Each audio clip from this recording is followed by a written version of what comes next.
181 years ago, to be exact, Soren Kierkegaard said the following words about anxiety that I hope you find as interesting as I do. He said, quote, "It is an adventure that every human being has to live through, learning to be anxious so as not to be ruined, either by never having been in anxiety or by sinking into it. Whoever has learned to be anxious in the right way has learned the ultimate." I hope you're intrigued by that. Anxiety, an opportunity or a threat? Or both? Both, as you can tell, Kierkegaard thinks of anxiety. Well, before I dive into Kierkegaard's book, which is called The Concept of Anxiety, a simple psychologically oriented deliberation in view of the dogmatic problem of hereditary sin, I know that's a mouthful. Before I dive into it, I want to just talk a little bit about what we think of as anxiety today.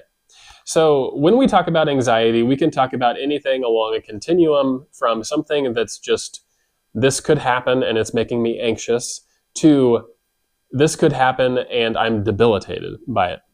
The latter, debilitated by it, is what we would call an anxiety disorder. So just to give a very, very simple explanation that is nowhere as near as complex as an actual situation is likely to be. Let's say I'm crossing the street and I'm a little bit anxious because I realize that I could get flattened by a semi going across the street. So I look both ways and now I'm feeling a little less anxious because I realize no one's coming, and so I cross the street. Well, another person crossing the street might be triggered by a past traumatic event where they went across the street and a car turned out of nowhere and hit them, and they got, horribly wounded, and their life has never been the same. So what happens in such a case is that when someone goes to cross the street, they're not just like thinking about one thing after another. What happens is their mind is triggered and they're flooded with these emotions that sort of, as far as I understand brain chemistry, they sort of shut down the prefrontal cortex and they make it less feasible for the person to just say, okay, I feel a little bit of anxiety and so I'm going to check both ways. It sort of sends them into a fight, flight, or freeze response. That would be an anxiety disorder. So where does Kierkegaard, or what would Kierkegaard say about all of that? It's of course impossible to speak to the dead and interview them and all of that. So I want to be careful here, but I think if I understand Kierkegaard's thought well enough, he would say that what he has to say in this book is beside the point of what I was just talking about. Now, that doesn't mean at all that he would dismiss, I think, what we were just talking about. I think if he were alive today, he would say, yeah, if someone has a psychological disorder related to anxiety, then they should see a therapist and they should have those things desensitized and they should rewire certain pathways in their brain to get over that debilitating anxiety. But what I think he would say is that treating anxiety is not the whole story. What I think he would say is that we all experience anxiety. It's the adventure that we have to live with, and all of us, with whatever level of anxiety we're dealing with, we can see anxiety as this scary thing, as this threat, or an opportunity. And really, I think it plays out as both. And that's part of what he talks about in this book. So Kierkegaard, part of the title here is it's a look at the dogmatic problem of hereditary sin. Dogmatic sort of has a bad connotation these days. It's like stuck in its ways. It's got to be this way. Dogmatic here is simply a word Kierkegaard's using as a theologian. Dogma being Christian teaching. So he's exploring the Christian teaching of hereditary sin. What should we think about it? How should we explain it? Where did sin come from? So that's the problem he's dealing with, and he's using a psychologically oriented deliberation. So he's using psychology of anxiety to deal with this problem of theology. So for Kierkegaard, it's like, where did sin come from? That's really what he's concerned with. Now, if you are not a believer and you're listening to this and you're like, why should I care? The fact is that all philosophers care about what Kierkegaard said, and what Kierkegaard talks about here is really something that concerns all people, because we all have to account for where does wrongdoing come from and our notion of that. So the very interesting, very influential book in the history of philosophy and theology, and that's what we'll be talking about. So just by way of introduction, anxiety, what is it? What does Kierkegaard say it is? Pretty simple definition. Kierkegaard says on page 188, anxiety is freedom's possibility. Okay, so to go back to the simple example of crossing the street, I'm free to cross the street or to not cross the street. And if I do or do not, there is a possibility of what could happen. And so anxiety is simply freedom's possibility. But here are some of Kierkegaard's very first thoughts, as far as I know, his very first recorded thoughts about why anxiety relates to this problem of hereditary sin or original sin, as it's been talked about. So he says, now people have often enough treated the nature of original sin, and yet they have lacked a principal category, namely anxiety. This is its essential determinant. Anxiety is, in fact, a desire for what one fears, a sympathetic antipathy. Pause there. A sympathetic antipathy, that's just a fancy way of saying it's a desire for what one fears. Okay, so let me give you an example before I continue this quote. If someone is standing at the edge of a cliff and they realize that they've got to jump, let's say that there's something dangerous coming behind them, they can cling to the edge of the cliff in anxiety because they want to be safe, or they can jump knowing that though let's say they have got a parachute on their back and they can open it and be safe, they want to escape, they want the freedom from the threat that's coming, but they also don't want to feel that anxiety. They don't want to jump. They find themselves stuck in anxiety. Now, the rest of the quote, he says it's a sympathetic antipathy. It's something that we want and we don't want. He says, anxiety is an alien power that seizes the individual, and yet one cannot tear oneself free of it, and one does not want to. For one fears, but what one fears is what one desires. Anxiety now renders the individual powerless, and the first sin always takes place in powerlessness. Therefore, it apparently lacks accountability. But this lack is the actual snare. What I find really fascinating here is that if you talk to any psychologist today or any therapist, what they'll likely tell you about someone who is in a state of anxiety, whether this is, wherever it is on the continuum, but usually in a more heightened state, sometimes the person will want to be free from their anxiety. So let's say they have social anxiety and they don't want to go into a crowd. They want to be free. They want to go into a crowd. But maybe the therapist says, okay, well, have you thought about going into a crowd where it's safe and you can know that it's going to be okay, and you know a bunch of people and they're going to be there with you?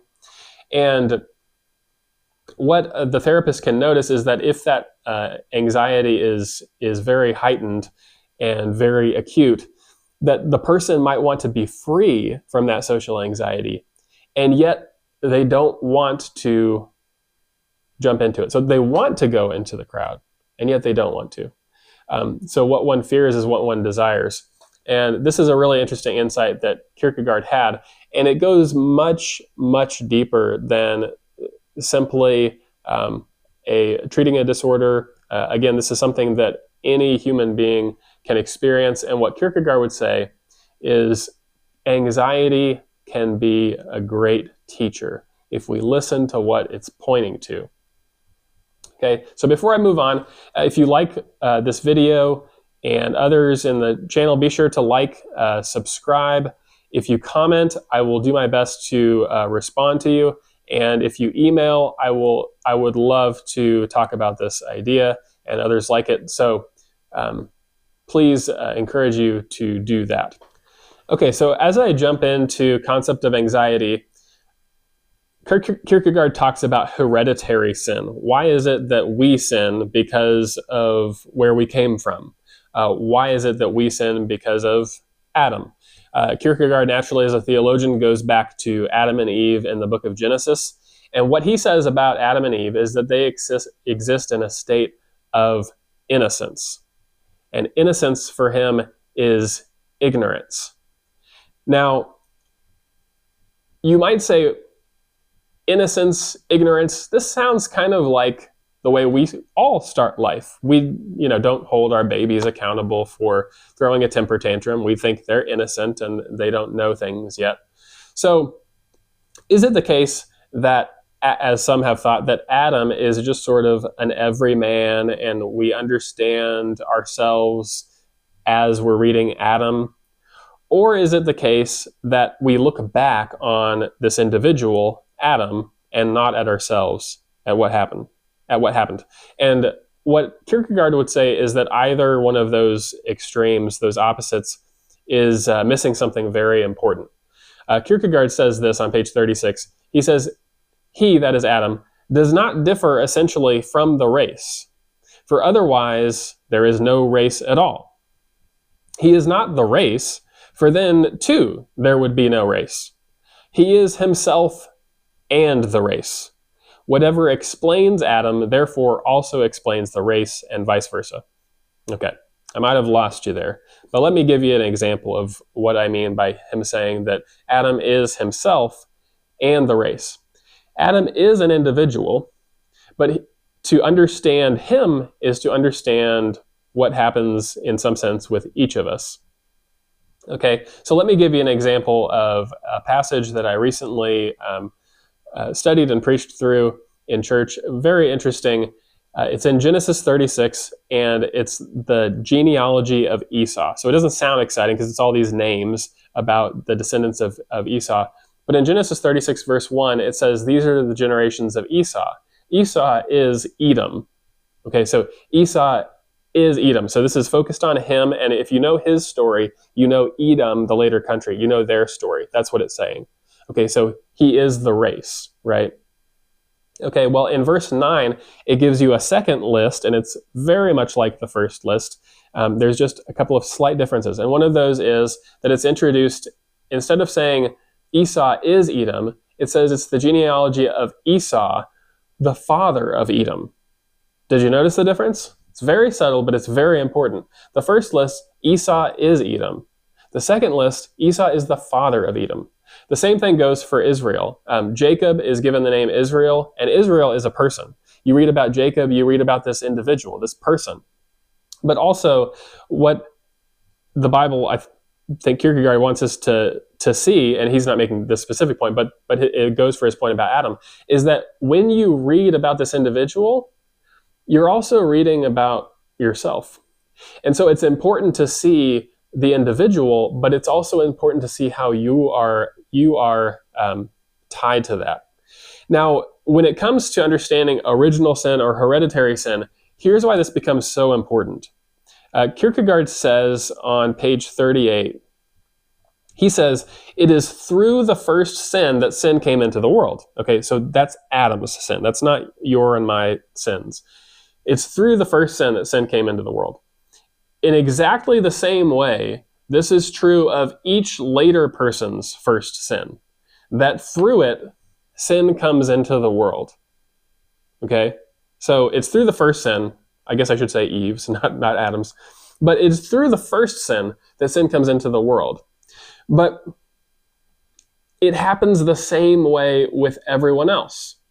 Okay, Adam is himself, he is an individual, and he is the race. Sin enters the world through each individual, and that's very, very important to Kierkegaard's thought. Now, he has this wonderful quote. I love this quote. It's found on page 63, and he says, if you're looking for, how do we explain sin? Where does it come from? Where did it enter, humanity? He says, you, quote, will find the place as surely as one who hunts the thimble and in getting warmer and warmer finds it. not realizing it has been burning in his own hand. So in other words, if you look for the origin of sin and you think it's out there somewhere, he says you've missed the point, because each individual knows about sin from the individual experience. Sin enters the world through you, through me. Now, next time we'll talk a little bit about the origins of morality and different theories on that, what modern psychology will say about that. I'll talk about that in considering Paul Bloom's wonderful book, Psych, An Introduction to Psychology next time. But I think Kierkegaard has a very important contribution to a discussion of any of this. Any explanation of human origins has to deal with this, by the way. This does not just go if you accept the account in Genesis. What Kierkegaard is saying is very important to philosophy as a whole, which is one of the things I think is very fascinating about it.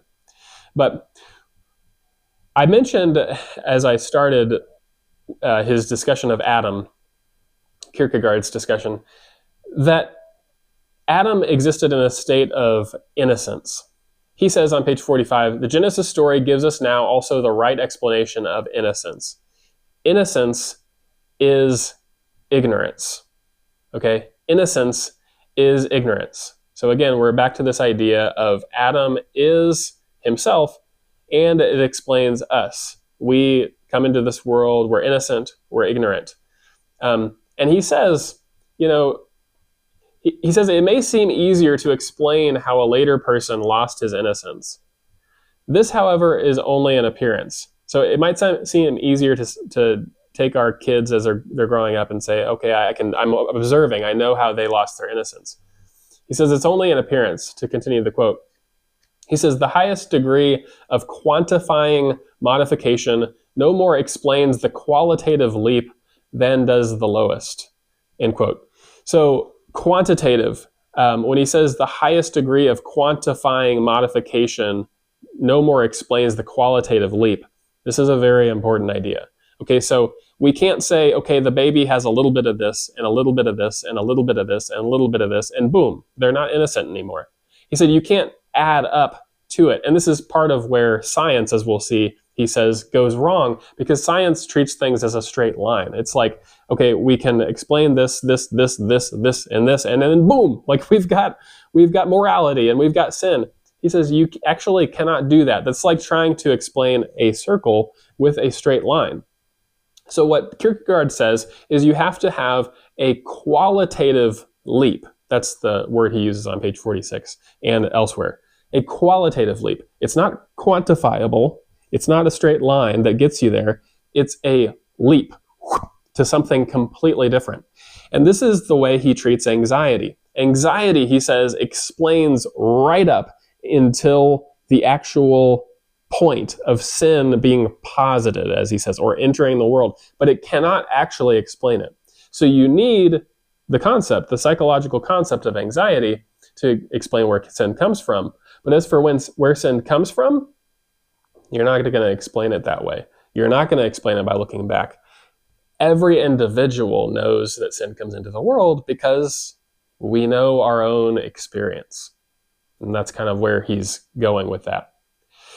If that's the case, what that means is that sin is not to be understood as a disease. And he has this cheeky quote that I just love. He says, sinfulness is not an epidemic that spreads like foot and mouth disease, and every mouth shall be silenced. Now, if you get what he's doing there, he's alluding to a passage in Romans that says because of sin, and it's everywhere in the world, every mouth shall be silenced. And so he's making a point there for those who, and many theologians did think of sin as sort of a disease. He says the Bible actually does not say that. The Bible does not require that. And so as he explores how to think of it, it's not like foot and mouth disease and every mouth shall be silenced. It entered through Adam the first time and became hereditary sin. Adam differs from us in that he did not have hereditary sin. However, with each individual, sin enters the world once again. If you understand Adam, you understand something about yourself. So I mentioned anxiety can sort of get you right up into the point of explaining sin, but it can't actually explain it. So why talk about anxiety? Can anxiety really explain anything? Here's what Kierkegaard says.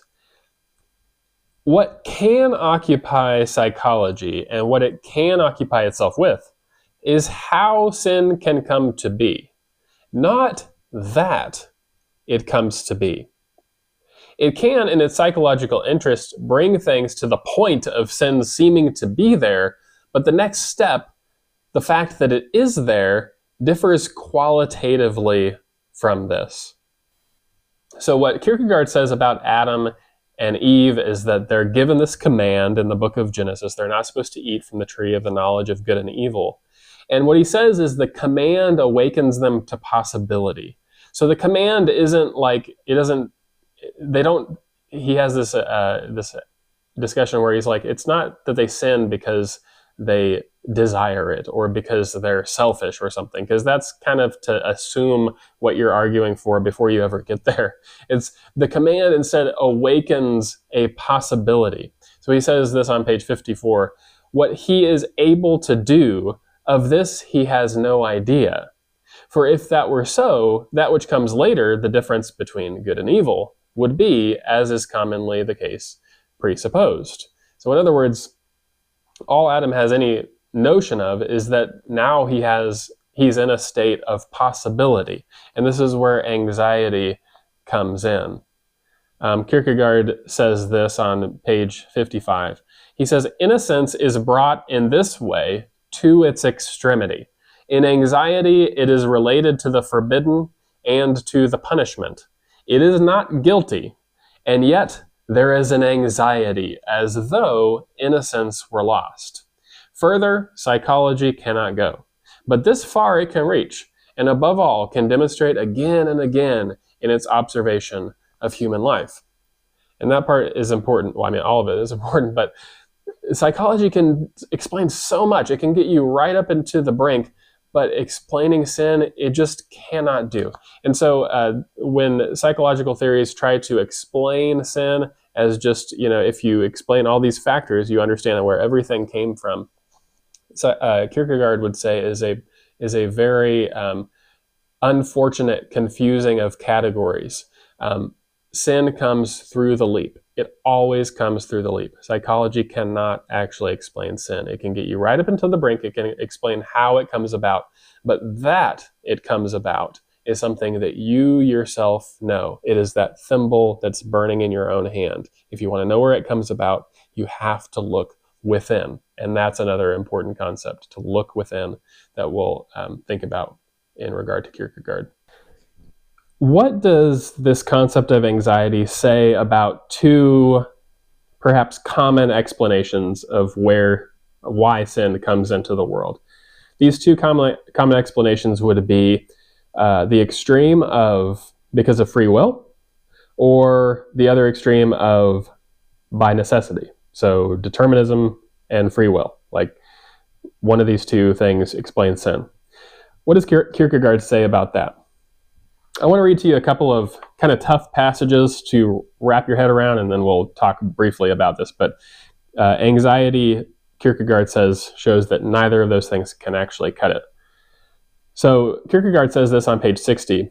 He says, freedom's possibility is not the ability to choose the good or the evil. Such thoughtlessness has as little to do with the scriptures as with thought. The possibility is to be able. It is simple enough in a logical system to say that possibility passes over into actuality. In actuality itself, it is less easy, and an intermediate term is required. This intermediate term is anxiety, which no more explains the qualitative leap than it can justify it ethically. Anxiety is not a category of necessity, but neither is it a category of freedom. It is a hobbled freedom, where freedom is not free in itself but tethered, not in necessity, but in itself. If sin has entered the world by necessity, which is a contradiction, there can be no anxiety. If sin has entered through an abstract free will, then there is no anxiety either. To want to give a logical explanation of sin's entry into the world is a foolishness that can only occur to people who are comically anxious to find an explanation. So you can kind of see how he's a little bit irritated maybe with those who try to explain sin. He says, no, you really can't do it. Another quotation, he kind of summarizes some stuff here and circles back to these thoughts. He says, we have said, on page 136, we have said what we again repeat, that sin presupposes itself just like freedom and allows of no explanation through some antecedent, any more than does freedom. To maintain that freedom begins as a free will, which can choose good just as well as evil, is to render any explanation fundamentally impossible. To speak of good and evil as the object of freedom is to finitize both freedom and the concepts of good and evil. Freedom is infinite and arises out of nothing. Wanting to say that man sins by necessity is therefore to construe the circle of the leap as a straight line. And there's that image that I've mentioned, the circle and the straight line. Now, Kierkegaard says that the explanation of sin coming into the world is not and cannot be freedom. It's tempting here to ask, if you did take that approach, well, what if Adam and Eve hadn't sinned? They had free will. They could have done it or not. And Kierkegaard isn't so much denying free will, as I understand him. He's actually saying that freedom is infinite. It's a real thing, and it's the very problem. So to the question, what if Adam hadn't sinned? Kierkegaard says straight up, that's a foolish question, and it shouldn't be entertained. And you might ask, well, why? Like, if he had free will, he certainly could have not sinned. But he says that actually is to ask the question as if it doesn't concern you. Remember, in Kierkegaard's opinion, Adam is himself and the race. To see what happens to him is to see what happens to you. He sinned, we sin, and so to say, what if he didn't sin, is to kind of push it off. Let me put it a different way. I had a child in Sunday school ask me a while back, like, it's kind of unfair that they sinned, and so now we're sinners. And, this is, of course, pretty tough to explain to a child, but I tried as best as I could to be like, well, we can't really say that we would have done differently. And that's, I think, kind of the best way to put it when a child asks that. Because if you say, man, I really wish he hadn't have sinned, it's kind of pushing the responsibility off. But again, remember that you're looking for the thimble, like, where did sin enter the world? And it's been burning in your own hand. Kierkegaard's point is you can't actually just like get yourself off the hook by saying, oh, it's just free will. So anxiety is not a category of freedom.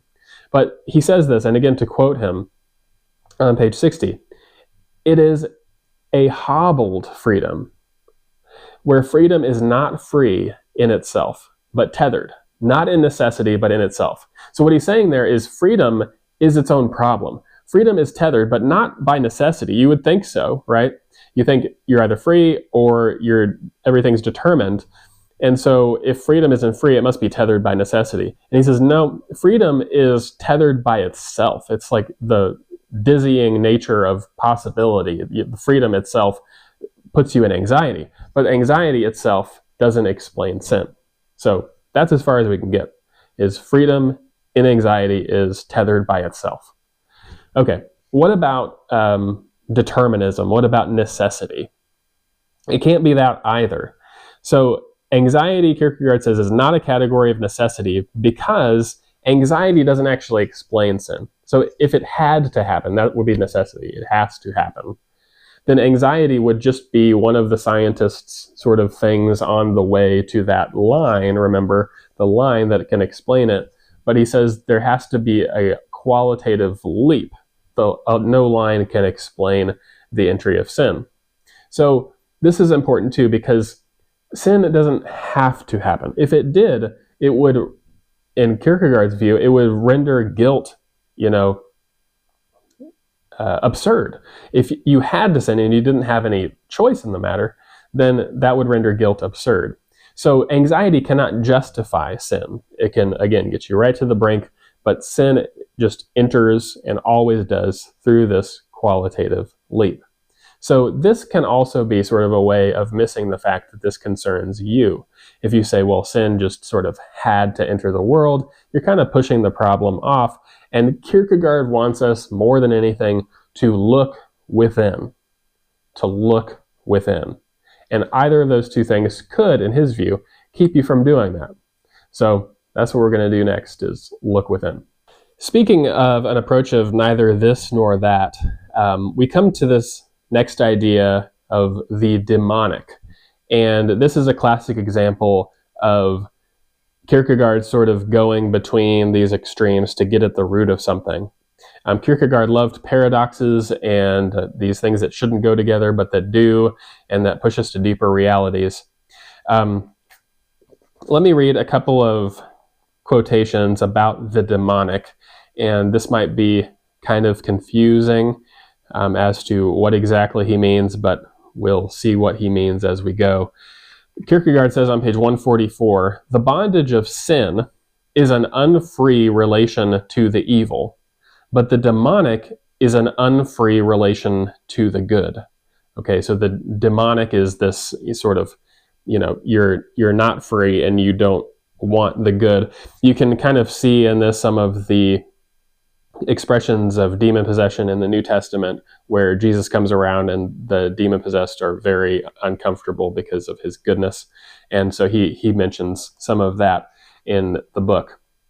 He says also on page 148, the demonic is anxiety about the good. And he says on page 149, the demonic is unfreedom that wants to close itself off. This is and remains, however, an impossibility. It retains always a relation, and even when this appears to have altogether disappeared, it is still there, and anxiety immediately manifests itself in the instant of contact. So this unfreedom cannot get outside of the relation to the good, and that's why it gets anxious. Now, when I mention this of course has to do with the New Testament and what it says about demon possession and all of that, and the Gospels particularly. But Kierkegaard is quick to point out that we all have some of this. So he's not saying like you are demon possessed if what I say describes you, because what he is about to say, what we're about to consider, describes you, and it describes me. And he says if we allow ourselves to learn from the anxiety that we experience in these ways, we will learn so much. So this was one of my favorite parts of his entire book, and it's always sort of a back and forth between extremes. So let me just share my own personal example. If you've been following this podcast, if you've watched or listened to previous episodes, then you perhaps know some of my own story. When I was exploring everything that I thought was safe within my faith and within what I called my shire, I was sort of seeking this certainty in my faith, and I wouldn't have realized it at the time. I certainly hadn't read Kierkegaard yet, but I didn't, realize that what I was trying to do was I was trying to make sort of a solid foundation. And what Kierkegaard will say is that some people will say, let's say they study arguments for the existence of God, and they get to one and they feel really good about it, and they're like, wow, like this is such a great philosophical argument. How could anyone deny this? But then what happens? Well, a lot of the time they will kind of get bored with that one, and then they have to move on and establish another one. And this is not bad in and of itself. This is fine and good and all of that. But what Kierkegaard says is you can do with that is you can sort of have anxiety about faith, which is very ironic. So in one of the stories I told, I mentioned the bookshelf that you can see to your left and my right if you're watching on the video. And like this was me like building up my faith and really, I learned so much, but what Kierkegaard wants us to learn is more like, okay, after you've learned all that, what did you learn about yourself? And one of the things that I think I learned was that in my faith, ironically, I had a little bit of anxiety about faith, a lot of bit of anxiety about faith. And that explained some of my behaviors and some of my interactions and a lot of things in my life. So that's what was going on. But if you're familiar with my story, you know that there's the bookshelf to your right and to my left, which expresses my curiosity. Now, I found this fascinating when I read it, and I kind of sat up straighter in my in my chair when I did. Kierkegaard says the demonic can also express itself. Again, this doesn't mean you're demon possessed, but this is like this is what it is. The demonic can also express itself in curiosity that never goes beyond that. Okay? So you could be the person who wants to say that their faith is absolutely certain over here. But you can also be the person who says, I just want to be curious and I want to be open, and you never go beyond that. Now, when I went into my own period of like intense curiosity, I sort of, felt proud of that. And, I'm a curious person. But you know what I always had in the back of my mind? I had this verse from Paul, one of the things that Paul said. And he said that of a particular sort of individual, he said, they're always learning, but never able to come to the knowledge of the truth. And I'm like, but isn't it a good thing to learn? And the answer is, of course, it's great to learn. It's great to explore, whether we're talking about the bookshelf over here or the bookshelf over there. That's great. But while you're learning, are you learning something about yourself too? Now, what I had to learn about myself was that I had a little bit of anxiety about faith. And something that I did for myself that I find very helpful and I would recommend is whether it's something like this or something else, as we'll talk about a few examples. Imagine, if you would, like this gaping hole. And it's not, too big of a hole, but it's a gaping hole, and you look down and you just get dizzy and you have to go back because it just goes down infinitely. Okay? Well, think about one of the extremes as like clinging to one side of, you're on one side of the hole and you're kind of holding on to certainty, let's say arguments for the existence of God or whatever, and you're trying to hold on to that, but you're really kind of anxious about the possibility of falling into the hole. Well, you can avoid that, and you can say, well, that wasn't, the greatest. I didn't like being in that anxiety, and so you leap over. I shouldn't use the word leap. Sorry. you jump over, or you position yourself over on the other side, and now you are just a curious person, and the things that you didn't allow yourself to be curious about before, you are curious about now, and now you're still kind of clinging to the fact that hole goes down infinitely, that you can never achieve the certainty about infinite things that you want to. And so I did this practice. I kind of closed my eyes and I imagined this gaping infinite hole. And I imagined myself going back and forth between wanting certainty in my faith or being a curious person and kind of priding myself on that. And then looking out into the hole and realizing this is the thing that I cannot control. I cannot build up enough curiosity to deal with this gaping hole. I cannot build up enough knowledge about my faith or arguments for the existence of God or apologetics or whatever to deal with the fact that this hole, this gaping hole into eternity, is before me. And one thing I love about spiritual autobiographies, whether like Augustine or John Bunyan, is that you see this anxiety at play in their lives because they really looked very deeply within. And eventually they had to come to a point where it was like, okay, I've done enough of my search and my journey, and now I jump into the abyss and I trust God. Like eventually you have to trust the infinite. You are a finite creature. So that was my experience with that. Now, in connection to that, I want to share one of my favorite quotes in this whole book, which I think sounds very modern, and it might resonate with a lot of people. Kierkegaard says on page 167, truth for the particular individual is truth only insofar as the individual itself produces it in action.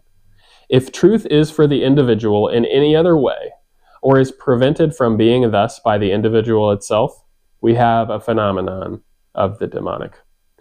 Truth has always had many loud-voiced advocates, but the question is whether a person will in the deepest sense acknowledge the truth, will allow it to permeate his whole being, will accept all its consequences, and not, in an emergency, have a loophole for himself and a Judas kiss for the consequence.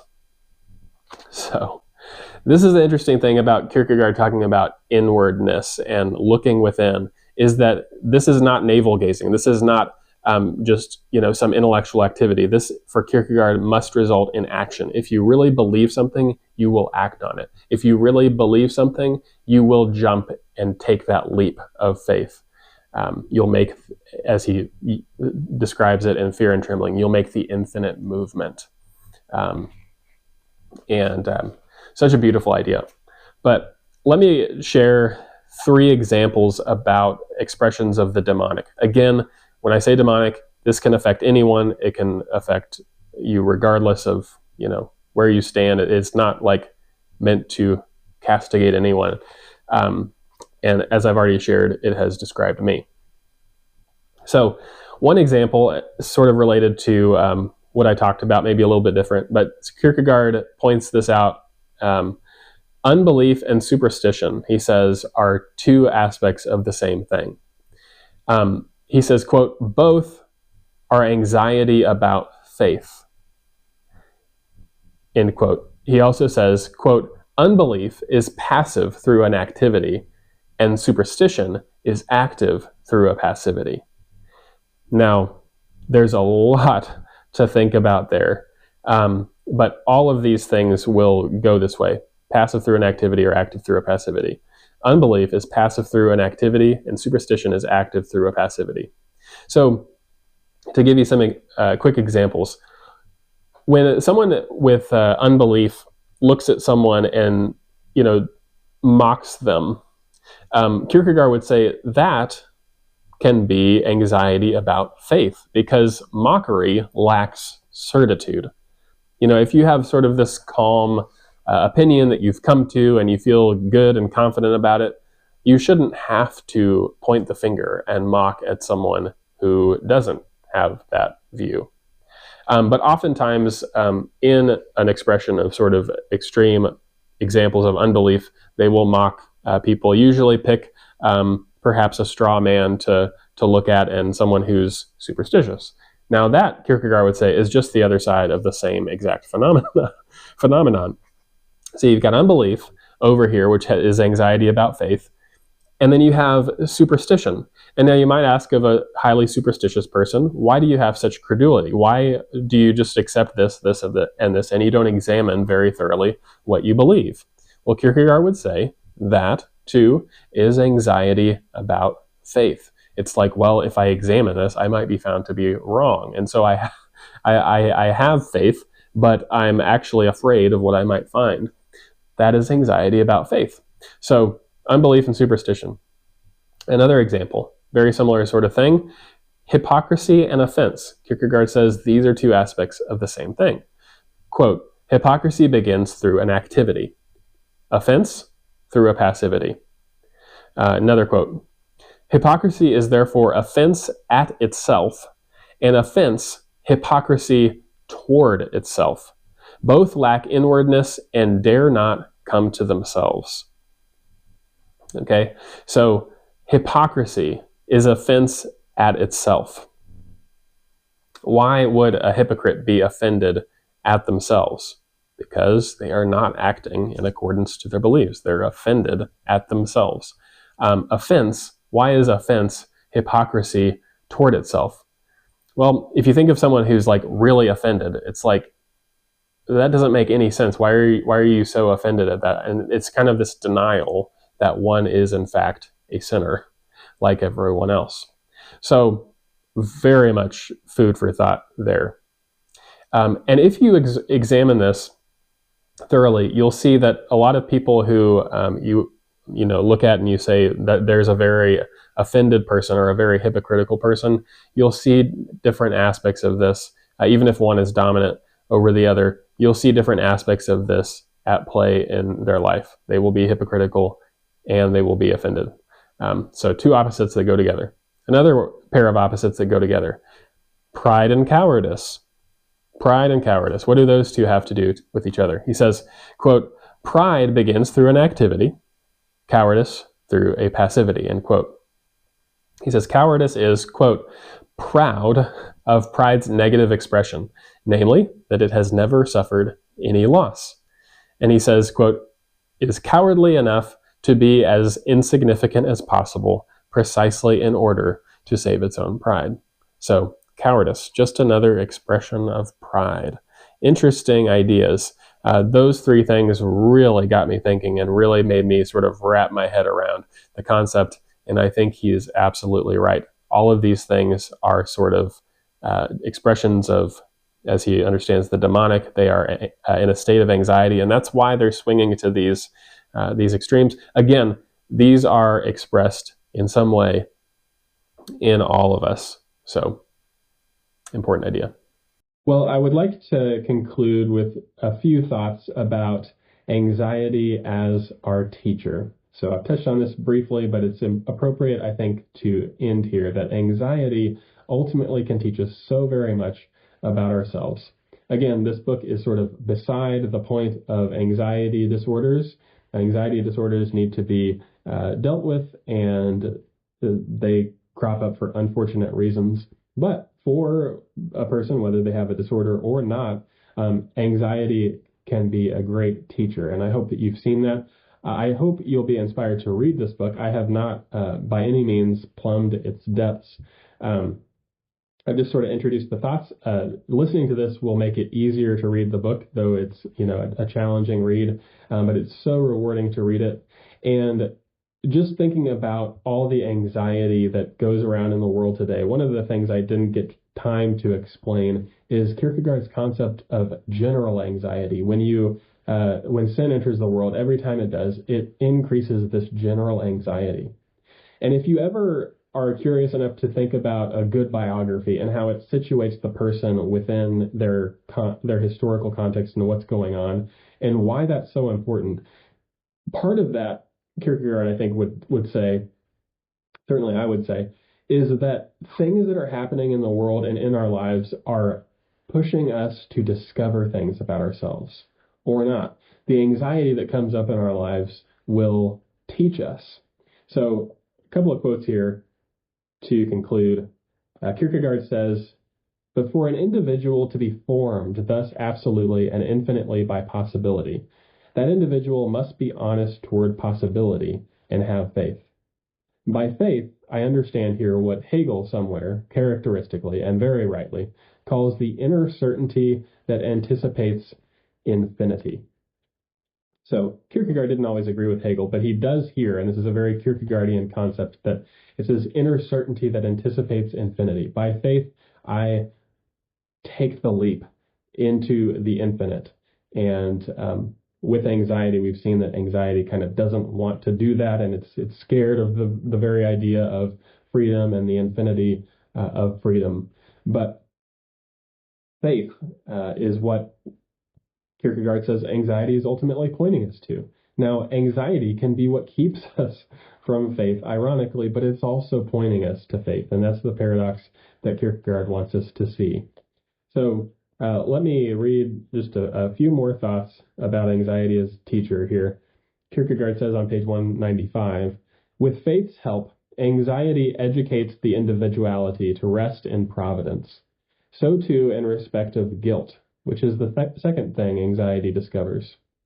He says, the person who learns to know guilt only by analogy to judgments of the police court and the Supreme Court never really understands that he is guilty. For if a person is guilty, the guilt is infinite. And pause there. You can see here that the guilt, he says, is really anxiety. And the deeper you let this go, and we don't want to, because naturally we want to avoid feelings of guilt, we want to get rid of them. But Kierkegaard says this is one of those infinitudes that anxiety is facing us with, and that we might, because of that anxiety, want to avoid. He says, let's learn from it. Something else he says, from finitude one can learn much, but not how to be anxious, except in a very mediocre and corrupting sense. So for Kierkegaard, anxiety was such an important part of his overall philosophy and theology and view of things. And Kierkegaard had an interesting story. He had plenty of anxiety in his own life. He had his share of problems as he grew up with Christianity. He had, to his dying day, problems with the way Christianity was expressed in the official state church. But ultimately, what he came to was the fact that the things he experienced in life, the leaps of faith he had to make, the anxiety that pressed him from different angles, pointed ultimately to the truths of Christianity. And that's how he developed his philosophy and his theology and his understanding of the Bible. So I conclude with the final words here that I have not gone into full detail to justify reading, but if you read the book, you get more of an idea of why he concludes this way. He says, therefore, the person who, in respect of guilt, is educated by anxiety will rest only in the atonement. Here, this deliberation ends where it began. Once psychology has finished with anxiety, it is to be handed over to dogmatics. Again, dogmatics, Christian teaching. And that's where he went to. That's where his anxiety pressed him toward, and that's where he was able to take his leap of faith. So I hope you've enjoyed this. Again, if you like this, be sure to say that you like it wherever you're listening to it or watching it, and subscribe, and be sure to contact me with any comments or questions, and I'd love to interact with you. So thank you.